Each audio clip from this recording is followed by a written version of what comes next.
Bem-vindos ao Santa Casa Cast. Olá, estamos aqui para mais um episódio do Santa Casa Cast, o podcast da Santa Casa, que tem o intuito de educação e saúde.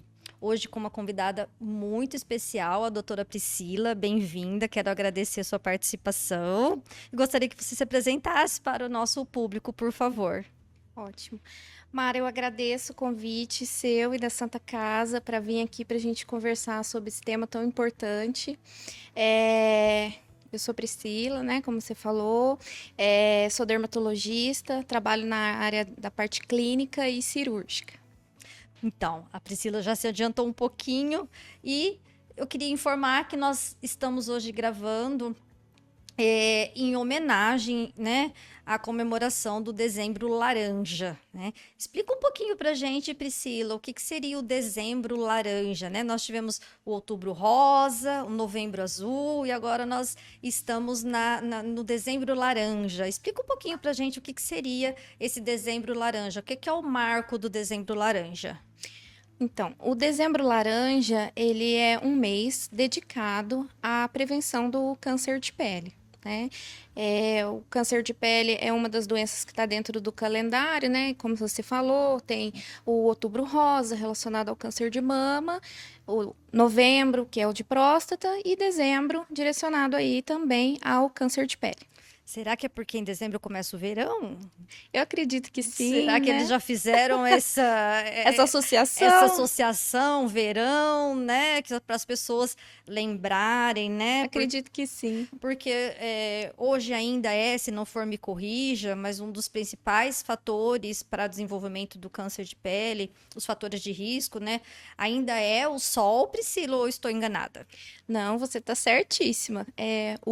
A exposição solar, ela é um dos principais fatores dos principais tipos de câncer de pele, né?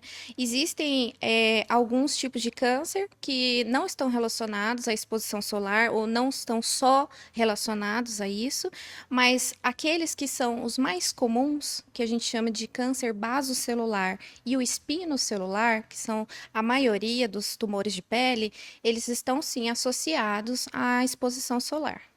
E o que seria essa exposição solar? Vamos explicar para o pessoal. É só o dia que eu vou à piscina? É só quando eu for para a praia, ali no Ano Novo? Ou é a exposição solar aí do dia a dia? O que reflete? Tem diferença? Né? Comenta um pouquinho para a gente sobre isso. Eu explico para os meus pacientes sempre que a pele da gente, ela tem uma memória celular. Ela lembra do sol que a gente tomou desde criança, desde que a gente nasceu. E aí ela vai guardando aquela informação de sol que a gente toma todo dia um pouquinho vai na piscina, um pouquinho vai na padaria, sem proteção. Então, todos os dias, pense bem, uma pessoa que tem 30 anos, quanto tempo de sol ela já tomou na vida sem proteção? Antigamente não tinha tanto esse cuidado com relação à proteção, não era uma coisa tão difundida, né? Agora com a internet a gente tem essa preocupação, as pessoas, né? Principalmente os brasileiros, eles são muito focados tanto na skincare e também isso associa também os cuidados de pele, né? Então o protetor solar virou uma coisa um pouco mais rotineira dentro da vida das pessoas, mas a gente tem essa memória. Então, muitas pessoas têm uma carga solar, né? A pele da gente lembra desse sol de muitos e muitos anos. Não é só durante o verão que a gente tem que usar o protetor solar, não é só quando a gente vai nadar, quando a gente vai na praia, vai fazer um esporte, não. A gente deve usar o protetor solar durante todos os dias. Eu trabalho em lugar fechado. Mas você não sai para almoçar? Você não vai, às vezes, numa padaria? É uma exposição solar. Então, assim, de pouquinho em pouquinho, a pele vai guardando aquela informação até que chega uma certa idade e começam as manifestações relacionadas aí às lesões pré-cancerígenas e cancerígenas. E é engraçado que você comentou do skincare, né? E eles sempre, pelo menos dos vídeos mais comuns, sempre param na região do colo, né? Aqui do colo, do pescoço, né? E dá a impressão que tem que parar ali. E não tem, né? Nós temos que vir com o protetor. Claro que daí existem os diferentes tipos de proteção. E aí depois vocês também quero chegar aí com você, né? Mas a gente precisa aplicar. Então, nos braços, né? Que nem eu hoje estou de vestido, cavado, você também. Então, eu deveria aplicar de manhã nos braços, pernas, rotineiramente, é isso. Exatamente. Toda região que é exposta, ela precisa ser aplicado a proteção solar, não somente no rosto. A gente tem essa questão, né, de lembrar muito do rosto, às vezes estende assim para um pescoço e um colo. Um lugar que muita gente às vezes esquece é a orelha, porque a gente não tem esse hábito, pula a orelha, né? E eu sempre falo para os meus pacientes, orelha tem pele, e se tem pele, ela tem um potencial para ter um câncer de pele se não cuidar, né? E o pé, né? Eu Todos digo os por lugares. mim, porque o pé, né? A gente, mesmo quando vai à praia, vai à piscina e no dia a dia, o pé, a gente nunca lembra da proteção, né? Na planta do pé, enfim, é um lugar que a gente esquece. Mesmo a hora que você vai ver, já está queimado. Exatamente. Né? Então, assim, todos os lugares merecem um cuidado. A gente diferencia um pouco o protetor do corpo e o protetor do rosto, porque os do corpo, geralmente, eles são mais oleosos, mas eles também, não tem um protetor de rosto. Pode ser aplicado do corpo, não tem problema nenhum, tá? A única coisa é a cosmética dele, é um pouquinho diferente, que ele é mais oleoso, pode deixar o rosto um pouco mais oleoso. Mas em questão de proteção, não tem problema algum você usar o mesmo protetor. Entendi. E a questão da proteção, falando em proteção, aquela questão do fator 50, 30, 60, 90, 70, enfim. UVA, UVB, que né, eu aprendi que a gente tem que olhar os dois, né? Tanto o UVA quanto o UVB. É assim ainda, todos os protetores hoje já contêm os dois, o VA e o VB. A gente precisa ainda estar atento a esse tipo de informação. Explica pra gente um pouquinho. E antes tinha aquele mito, né, que acima de 50 não protegia mais do que aquilo. Não sei se era mito, se não era mito. Fala um pouquinho pra gente sobre isso. Geralmente a gente pensa no proteção, pacientes que não tem uma doença de pele, que tem uma pele mais com fototipo um pouco mais alto, né? Que são os pacientes mais pardos, morenos e negros. A gente pode usar uma proteção, um FPS, né? Que é o número do protetor, menor, mais baixo, porque eles têm a melanina. E a melanina é uma proteção natural da pele da pessoa. Já o paciente que tem uma pele um pouco mais clara, como eu, como você, ou um paciente que sofre de alguma doença, né? Lúpus, rosácea, melasma, ou já teve um histórico de câncer de pele, ele merece uma proteção um pouco maior. Antigamente tinha esse mito, né? De que o protetor acima de 50 não tinha nenhum benefício, mas os estudos mais recentes demonstram que sim, existe um benefício. Não é um benefício muito grande, e aí a gente tem que pensar na quantidade, porque quanto mais o fator maior, mais produtos, mais substâncias estão dentro daquele protetor. Então tem que ser realmente direcionado para aquelas pessoas que são adequadas para aquilo. Então o ideal é sempre assim, passar por alguém que avalie, um dermatologista, para que ele possa avaliar qual é o melhor protetor para você, pensando no risco-benefício, porque a proteção é maior, com um protetor mais, fator maior, porém tem mais substâncias. E a gente sempre, a gente sempre pensa, né? Tudo que é mais natural é melhor. Então, a gente tem que levar em consideração esses fatores. A coloração de pele e também se o paciente tem alguma doença, alguma coisa assim. Só para exemplificar para quem está nos assistindo, nos ouvindo, quando você fala de uma proteção mais baixa, seria um fator 15, 15 e 30. 15 e 30. 15 e 30 é o ideal. Então, uma pessoa de pele mais morena, que não tem nenhum histórico de câncer de pele na família, 15 e 30 até no rosto. Isso, sim, mas ela deve usar. Mas deve usar. Tem que usar, né? E um fator maior seria acima de 50 ou não? Ou acima de 30 já é suficiente? Pacientes pele mais clara, de 50, no mínimo 50, para cima. Para cima. Isso. No corpo todo. Corpo todo. Tá. E aí você falou, né, que essa genética, desculpa, você não usou o termo genética, você usou o termo que fica desde que a gente nasce, né? Memória celular. Memória celular, isso. Eu tô pensando aqui no meu filho, né? Nas mamães aí. Então, passar protetor também nos bebês, desde a partir de 6 meses, se Seis não me meses. engano, 6 meses, e aí protetores, né, direcionados para a parte infantil mesmo. Eles têm algumas substâncias diferentes, por causa da pele da criança ser um pouco mais fina, mais delicada, então ela tem alguns produtos adicionais dentro do protetor que são específicos para criança, que tem menos alergênicos, né, menos coisas que podem dar alergia do que uma pele de um adulto. E sempre usar em toda a parte do corpo. Todas as né? partes, lembrar de reaplicar depois que nada, porque isso é uma coisa que, né, a gente fica, será que reaplica? Como é que é? Acabou de passar, entrou na água, saiu. Reaplica ou não reaplica? Tem que reaplicar, tá? A cada vez que entra e sai, Cada a vez cada que entra e 2 horas, como é que é? Se a criança não for entrar dentro da água, ela pode reaplicar a cada 2 horas. Se ela entra na água, o ideal é que ela reaplique. E no mercado agora a gente tem alguns protetores que são um pouco mais modernos, mais fáceis de Resistentes à aplicar, água resistentes à água, em spray, que Uhum. facilita, porque a criança não quer ficar parada usando protetor, né? Ela não gosta de ficar passando. Na verdade, Sim.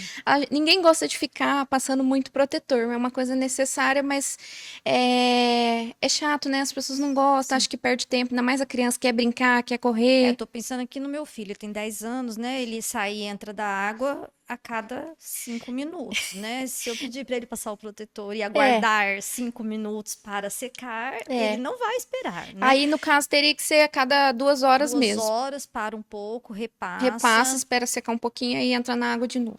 Eu tinha um grande problema com ele, que ele não tinha muito cabelo. E eu não. Ali com um aninho, né? E eu não conseguia passar no couro cabeludo, porque daí queimava. Aí a gente usava o boné, mesmo assim, ainda queimava. Eu tive que comprar o spray, porque daí passava com o spray, porque não tinha cabelo, mas também o protetor em emulsão ali não pegava por conta do couro cabeludo, né? Hoje tem algo específico assim para cabelo, para bebê, para cabeça. Existem, para cabeça não, mas existem alguns protetores que são relacionados a fios de cabelo, na verdade, para uma proteção capilar. Isso existe, alguns produtos que têm uma proteção que é como se fosse um protetor solar para o cabelo. Geralmente são mulheres que usam mais, mas é possível passar também em crianças, por exemplo. Mas uma solução é passar o spray também. Se tiver o cabelo curto, é como se fosse uma pessoa que tem muito pelo, né? Principalmente homens, é uma solução prática, porque o creme, né, ele é difícil de espalhar, né? A espalhabilidade dele é menor e o spray pega melhor, né? E a gente vai para os dois extremos, né? Pensando na criança e pensando no idoso, a calvície, o cabelo já, né, ralho, enfim, né? Também acaba queimando. Acaba queimando bastante. E Priscila, uma dúvida bastante de quem nos assiste é em relação ao bronzeamento artificial. Esses locais de bronzeamento. Nós temos o natural, que é um local de bronzeamento onde a pessoa fica exposta ao sol mesmo. E nós temos o artificial, né? Que é essa questão do bronzeamento, as câmaras de bronzeamento, na verdade, elas são proibidas no Brasil, né, pela Anvisa, elas não, e a Sociedade Brasileira de Dermatologia não aprova elas, porque existem estudos indicando que tem alto índice de cancerígeno. Então, a pessoa pode sofrer uma transformação maligna e ter um câncer de pele por conta da exposição, né, que é muito grande, né? Você vê que a pessoa consegue um resultado bronzeado em poucos minutos, uma coisa que demoraria dias para ela conseguir naturalmente, né? Então, é uma carga de exposição solar muito grande em um pequeno período. Então, isso é banido, né? É proibido dentro do Brasil, esse tipo de equipamento, que é muito difundido em outros países, principalmente nos Estados Unidos, né? É muito comum, eles têm uma cultura mais de bronzeado, né?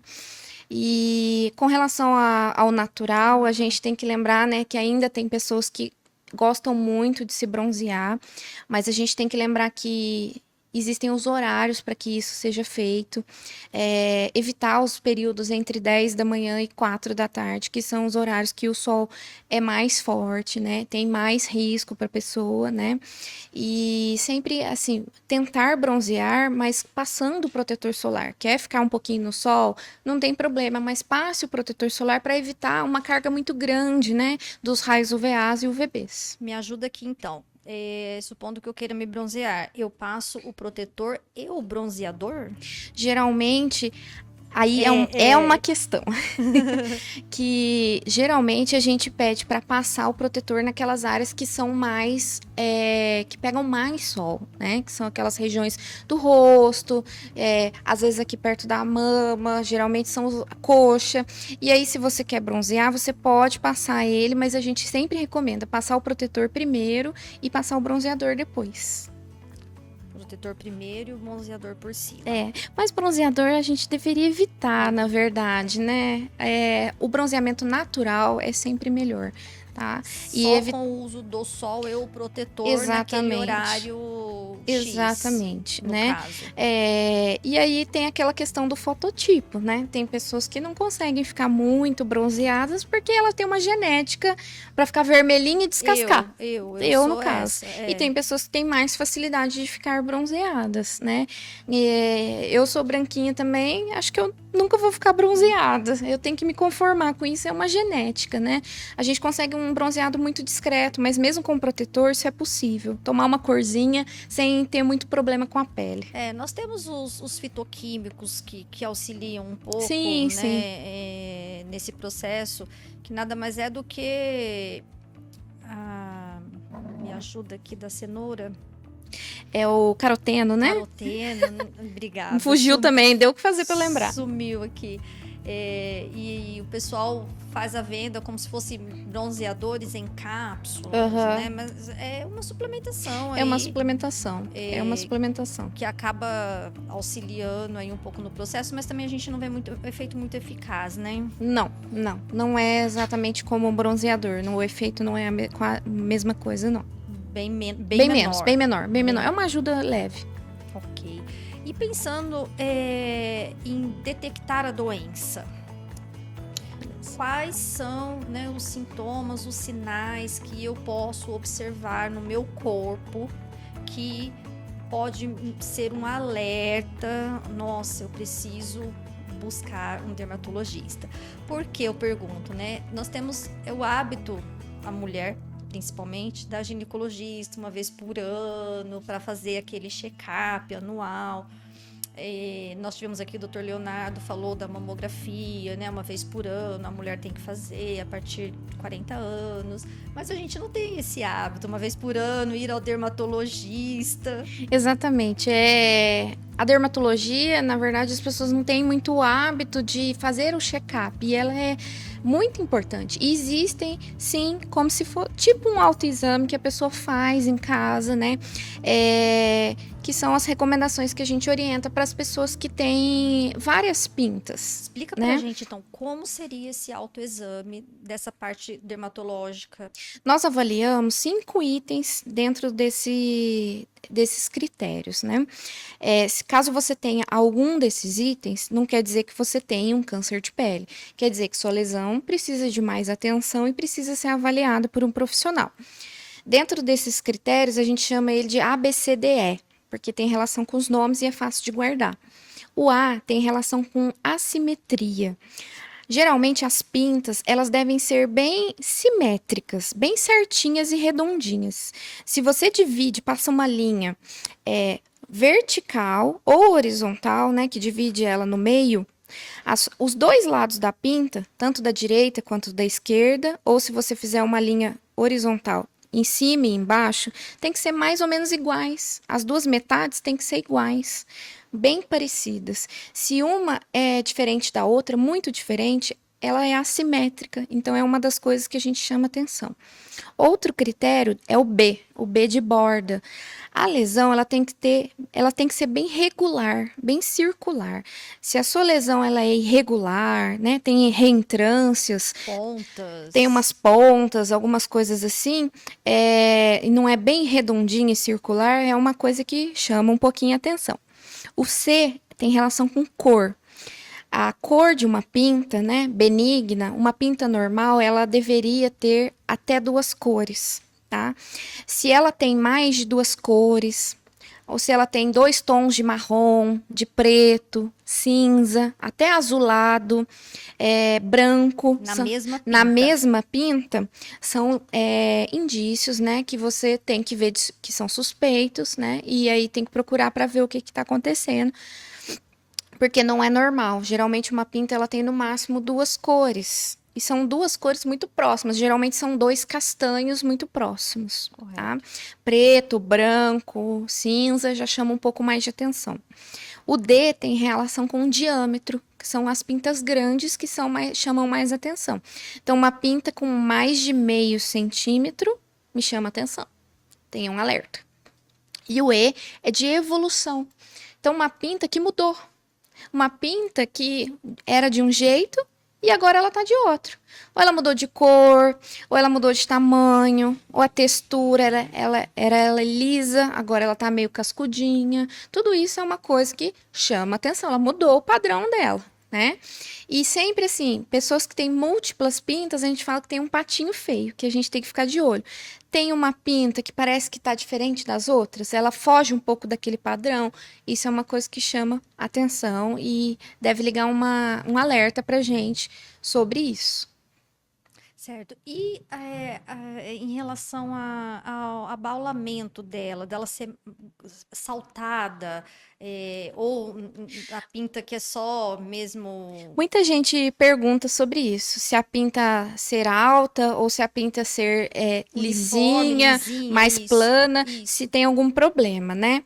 Então, assim, os outros critérios que eu disse, eles são mais importantes. Por quê? Existem lesões tanto benignas quanto malignas, que são tanto altas quanto planas. Então, a gente pode ter das duas coisas, na verdade. A gente pode ter um tumor alto, como um tumor que é só uma mancha, liso. E a gente tem também lesões benignas, que a gente chama de nevo, que as pessoas popularmente chamam de pinta ou verruga, e que são completamente benignas. E algumas são altas, tem pelo, e as outras são planas, que é como se fosse uma mancha. Então, esse é um critério que a gente não leva muito em consideração para pensar se ela é suspeita ou não. Tá. E vamos pensar que eu tenho um caso aqui de uma pinta com várias colorações, como você colocou. Qual é o próximo passo? Eu detectei, eu vou ao dermatologista e como que funciona isso? Porque as pessoas às vezes têm muito medo, né? Exatamente. Sempre quando tem, principalmente, está envolvido aí a questão do câncer em si, as pessoas têm muito medo até de descobrir. Eu percebo muito isso dentro do consultório com os meus pacientes. A maioria são idosos e eles são trazidos por pessoas, por familiares que estão preocupados com alguma coisa. Ou é uma ferida que não cicatriza, que também é um tipo de tumor que a gente fica um pouco preocupado, ou é uma pinta diferente. Então, ele é trazido por um membro da família que preocupou, geralmente é um filho, uma filha, alguém mais novo, que traz aquela pessoa, porque ela tem um medo de descobrir mesmo. E durante a consulta, a gente avalia, né? O paciente vem, eu avalio aquela lesão, existe um aparelho chamado dermatoscópio, que é como se fosse uma lupa, e a gente consegue visualizar melhor essa pinta, as características dela, e de acordo com as características que ela tem dentro da lupa, a gente determina se a gente vai fazer um acompanhamento, se é uma lesão benigna, é uma lesão que precisa suspeita, que precisa ser vista com mais frequência, a cada 3 meses, a cada 6 meses, ou então se ela é uma lesão que tem um comportamento bastante suspeito. Então a gente pede para remover a lesão. Aí eu faço a remoção dessa lesão e a gente manda para exame, que é o exame de biópsia. E hoje, como que tá o índice de mortalidade do câncer? Porque falam-se muito dos outros, mas parece que o câncer de pele não é tão falado, né? Mas eu sei que o índice é alto. Não é tão grande quanto, mas é alto, É. correto? Na verdade, o câncer de pele, ele é a neoplasia mais comum do mundo, na verdade. Em número e pela pele ser o órgão mais extenso do corpo, a gente tem muito. O brasileiro tem muito. Apesar da gente ser um brasileiro ter uma característica mais miscigenada, aqui, né, em Ourinhos, a gente tem uma característica, eu falo que são pacientes que têm uma combinação perigosa. Pele muito branca, né, que a maioria das pessoas tem a pele clara, e muito sol. E muitos pacientes trabalham também em regiões rurais, né? Então eles se expõem muito mais do que pessoas que trabalham na cidade, né? Então eu falo que é uma combinação perigosa, mas o câncer de pele, ele é muito comum. Eu tenho pacientes todos os dias de câncer de pele, eu opero quase todos os dias pacientes, então assim, é uma doença muito comum. Não são só as pintas que a gente tem que levar em consideração, que as pintas, elas remetem mais à suspeita de melanoma, que é um câncer mais agressivo, que mesmo pequeno, ele pode ter uma mortalidade, caso não tratado. Mas se a gente consegue diagnosticar ele de uma forma mais precoce, aproximadamente 90% de cura. A dificuldade do melanoma é que, na verdade, ele não cresce muito em extensão. A gente não vê uma pinta grandona. Ela cresce para dentro. E quando ela cresce para dentro, ela pode acometer outros órgãos. E aí já é um caso mais avançado e mais grave de mortalidade. E aí precisa fazer também tratamentos. Às vezes precisa fazer tratamentos em conjunto, quimioterapia, para quando acomete outros órgãos. Mas graças a Deus, esse tipo de tumor ele não é o mais frequente. Ele é um tumor um pouco menos. Os mais frequentes são os basocelulares e os espinocelulares, também relacionados ao sol. Mas eles têm uma taxa de cura muito maior e menos chance de metástase. Eles praticamente a chance deles se espalharem para outros órgãos é muito pequena. E geralmente o tratamento é fazer a remoção da lesão e o paciente fazer um acompanhamento depois. Removeu aquela lesão. Removeu, teoricamente, curado, só acompanhar, está curado. Exatamente.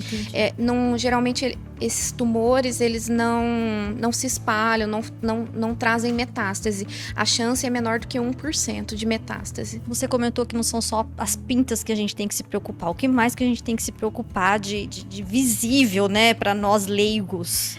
A gente lembra da pinta porque tem a questão do melanoma por ser muito perigoso, mas os mais comuns, eles vêm pra gente, se apresentam como uma casquinha que não melhora, uma feridinha que não melhora. Geralmente o paciente ele conta uma história de que pode ser uma espinha, uma bolinha, uma casquinha. É muito comum no nariz, na orelha, que são os lugares onde a gente toma mais sol.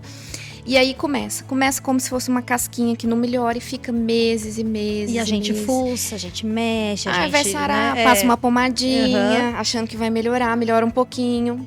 Toda vez que passa a toalha sai sangue. Então assim, eu oriento sempre meus pacientes. Se você tem uma ferida, tem mais de um mês, não tá melhorando, aquilo tá ali, faz casquinha, solta, volta a ter casquinha de novo. Isso é um sinal que precisa ser avaliado. Existem lesões que são chamadas de queratoses actínicas, são lesões pré-câncer, que elas podem se transformar em algum desses tipos de tumores.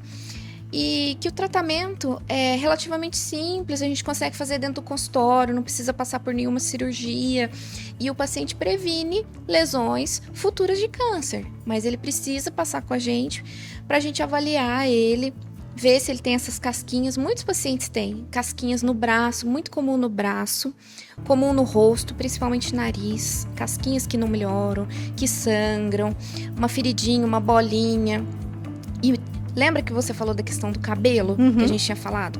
O cabelo, ele é uma proteção para o paciente. Então, pacientes, às vezes mais vovozinho, que eles já têm Tem a menos calvície. cabelo, que Uhum. tem aquela calvície, o cabelo protegia, agora não protege mais. Aí começa a aparecer um monte de casquinha no couro cabeludo. Sim. Essas casquinhas, na maioria das vezes, são as queratoses actínicas, pré-câncer. Tem que tratar. Se não trata, depois começa a aparecer tumorzinho de pele na cabeça. É muito comum. Paciente idoso, muito comum. Principalmente aqueles que não usam chapéu. Antigamente usava mais, né? Chapéu, boné. Agora os pacientes usam menos, né? Orelha. Correto. E esse tratamento, no caso, precisa procurar dermatologista para uma Sim. orientação. Mas já antes de iniciar essas casquinhas, é o protetor solar. Isso. Na verdade, não seria um tratamento, seria prevenção aí, né? Exato. É o protetor solar. Protetor solar. São aquelas, as roupas que tem uma proteção UVA, né? Ah, Então, é interessante também para o paciente. Elas realmente protegem? Protege, realmente. funciona. E a gente passa por baixo o protetor? Tem que passar por baixo, fazer uma proteção extra. Fazer uma proteção extra. Outra coisa importante que tem também, que eu já vi e indico para algumas pacientes, são mais mulheres que geralmente costumam usar. Existem umas luvinhas que você pode usar para dirigir, porque Ciclista usa muito, né? exato, O motoqueiro. Isso. Então, existem umas luvinhas que são que tem proteção UV e ajuda a questão de envelhecimento. Então, por isso que as mulheres usam mais essas também, que elas não manchinhas querem as assim, mãos. né? A mão Essas denuncia a assim, né? idade. Tem exemplos, né? É bom que nós já trazemos exemplos, assim, das manchinhas, né? Mais Exato. escuras nas mãos. E o pessoal do ciclismo, os ciclistas, as roupas são todas, a maior parte, pelo menos, tem essa proteção, né? Tem Tanto na essa proteção. calça, quanto na blusa.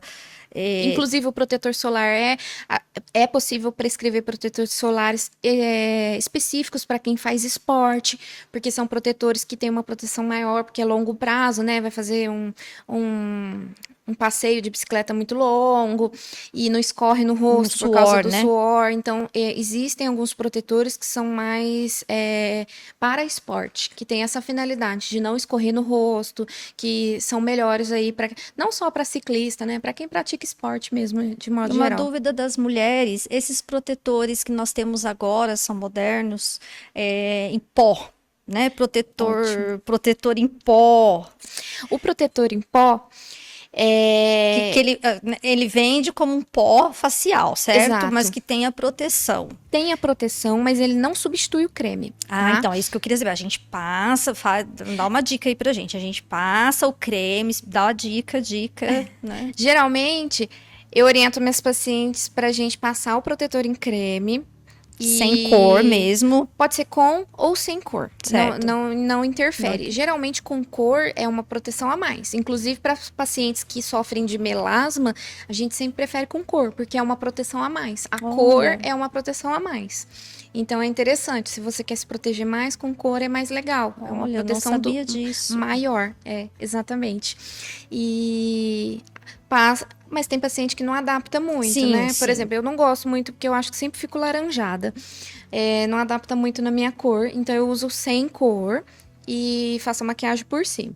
Mas o paciente que quer usar o protetor solar em pó é interessante. Tem alguns que são tipo um pó compacto e tem alguns que são tipo um bastãozinho. Isso. Que é mais prático. Você passa o protetor solar por cima, pode fazer maquiagem ou não e aplica o protetor por cima. E geralmente eu falo, usa na hora do almoço para tirar, às vezes fica um pouco de oleosidade, você faz um retoque com um protetor em pó. Mas ele não substitui o creme. Mas nesse período pós o almoço, ele não substitui, mas ele tem Ajuda. um efeito. Tem efeito, você pode usar. Que eu deveria repassar a cada 2 horas, eu posso repassar ele. Pode repassar ele, não tem Entre problema. aspas, eu posso repassar Pode. fazendo uso dele, no caso. Exatamente. Ah, olha, gente, aprendendo sempre, né? Bom, muito bom. Eu queria que você deixasse uma mensagem, porque eu não sei se é uma sensação minha, um sentimento meu, mas é um sentimento de que as pessoas têm um pouco menos de medo do câncer de pele, né, do que os outros tipos de câncer. Parece que ele é menos assustador, mas a gente sabe que não é, né? Você mesmo já falou que tem mais Isso. casos, né? Isso, o câncer de pele, né? O recado final que eu deixo é: observem a sua pele com cuidado, né? Como se fosse um autoexame. Da mesma forma que a gente tem esses cuidados que a gente vai... A mulher vai no ginecologista, né? Quem tem pressão alta vai no cardiologista. Quem tem pintas deveria, sim, procurar o dermatologista para fazer um check-up, nem que seja anual, para dar uma olhada, ver se está tudo bem. Observe em casa se as suas pintas mudaram, se elas estão diferentes, se as pessoas próximas de você também estão ok. Lembra que eu falei que geralmente é alguém que traz a pessoa, a mais velha. E nós precisamos também nas costas, né? Alguém precisa olhar por nós. Precisa olhar, que às vezes a gente não consegue. Existem a parte de trás, né? Existe câncer de pele em lugares, parte íntima, debaixo das unhas, entre os dedos, no couro cabeludo. Então, são lugares que às vezes a gente negligencia, não observa e são importantes. Então, é sempre bom observar. E na dúvida, é claro, sempre procurar um especialista, o dermatologista, né? Para a gente poder olhar, usar o protetor solar, ter cuidado aí com a radiação solar e que está cada vez mais forte. Eu queria deixar uma mensagem também, o autocuidado é tudo. Exatamente. Né? E entra aí no autocuidado, não só como a gente comentou, o skincare. Exato. Mas entra como um autocuidado. E um lembrete também que a dermatologia, ela não é só estética, né, Priscila? Exatamente. Que, às vezes a gente pensa em dermatologista ligado muito à questão estética, mas a dermatologia, ela não é só estética. A dermatologia, ela é uma especialidade muito complexa, tem centenas de doenças e realmente tem atualidade, a maioria dos profissionais tem focado mais nessa questão estética, mas as doenças continuam aí, elas continuam se apresentando e ainda bem que tem, né, os profissionais que cuidam dessa parte, que é uma especialidade como outra, tem um monte de doença. Os pacientes têm que estar sempre de olho. Para você que está nos assistindo, a doutora Priscila atende aqui na Clínica de Especialidades da Santa Casa. Então, agenda, né, Pri? Exato. Venha, agora aproveita aí final de ano, antes das festas. Venha para você ter esse autocuidado, né? Ela pode orientar quanto ao fator de proteção, quanto ao uso e também detectar, se necessário, e encaminhar para outros cuidados. Agende sua consulta e o autocuidado é tudo. Muito obrigada, Priscila. Obrigada, Mara. Agradeço o convite novamente. Eu que agradeço a presença e já fica o convite para outros assuntos. Ficaram tantos assuntos aí pendentes. Tem bastante coisa para a gente conversar. Já fica o convite para um próximo episódio. Obrigada. Muito obrigada. Obrigada, pessoal.